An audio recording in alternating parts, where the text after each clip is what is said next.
So let's talk about you. Mm. How, uh, I mean, obviously you have a long storied career, and I've known you for many, many, many, many years. And well, and I mean, we were talking about training in PLC2. So obviously you've been in this field for quite a while. How did you end up in this field? And was automation, engineering, or technology something that you kind of gravitated toward as a child, or what was there a teacher or a mentor or someone like that who kind of sparked your interest, or a class, or did this come about when you were just fresh out of Ryerson and thinking, what am I going to do now? Well, one of the things that always interested me was electricity, just in general. And I had a friend that was involved in fixing tube-based TVs. So Wow. he was an electronic guy. So, we talked, and he was a guitar player, and we played together in bands. So we also had this electricity sort of mindset, if you will.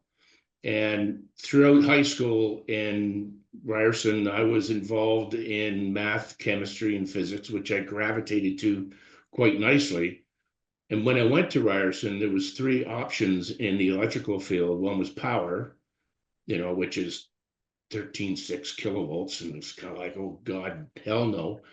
The second one was electronics, which was, designing radios and stuff like that. And that really didn't interest me. And the third one was controls. And controls was PID, Nyquist, that's other stuff too. There was digital controls back then, like Yeah, okay. individual chips, multiplexers, and those sorts of things. And then from that point, when I graduated, um, companies came to Ryerson to interview, and the only job offer I had was with Alan Bradley. And I strongly believe that things happen for reasons. And through that interview, I learned about this thing called the PLC, and it's kind of like, that's where I want to be. Sure. And that's where I'm at and have been for since 1977. Wow. So it was the PLC that actually brought you into to the automation sphere, and Alan Bradley. Absolutely. Wow. That's awesome. Yeah, the 600 volt stuff I really had no affinity for. Right. Good choice, I think. True enough. Well, speaking of Alan Bradley, I mean, after you'd been at Alan Bradley for a decade, uh, what would you say was the most significant challenge or motivation for you when you decided, I think it's time for me to leave and start up my own entrepreneurial journey? When I started with Alan Bradley, I was a technical sales and PLC specialist in Northern Ontario with heavy industry like steel, mining, lumber, plywood, if you will, or wafer board. Hmm. And for some reason or other, I really enjoyed bringing people into the PLC sphere because it was so new. And I had to do a lot of training while I was up there in sort of showing people, number one, what it could do, but also how to do it. So I migrated into training after about 5 years, and again started the Toronto District Training Office. Mhm. And I found that training is something that I really enjoyed. So I migrated to a community college for a year, but the environment in the college was almost restrictive. And I'm not suggesting that it's because it was a union environment, but I think that had a lot to do with it. Hmm. And I remember one guy, telling me as I'm busily photocopying sheets for the class that, don't worry, in 2 years you can put your feet up. And Hmm. that scared the hell out of me. It's kind of like, what happens in 2 years? You just kind of fold up your tent, hide Right. in, slither into a lazy boy or something. Right. So it's like I was there for a year, and it's like I can't do this anymore. And while I was at the college, one of the people that were in the training courses that I was giving at Allen Bradley Toronto contacted me, and they were putting in an automated packaging line for Corningware, and he asked me if I would do the software. So while I was at the college, I was doing the software, decided to leave the college. I was doing the software and I really, really enjoyed that as well. And I'm sitting there going, can I do this?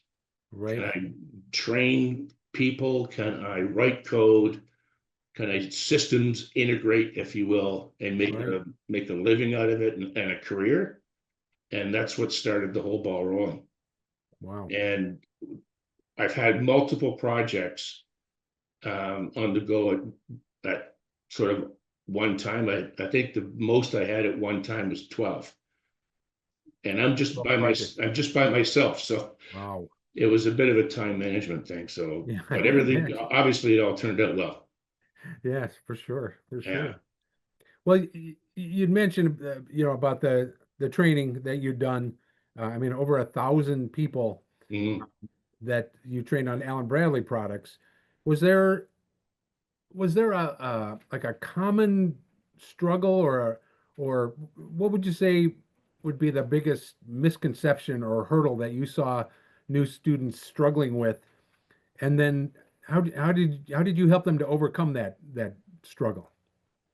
The back in 77 to 82 to 86, remembering that the IBM PC came out in 1981, the Apple II was around and only enthusiasts were fooling around with it. Sure.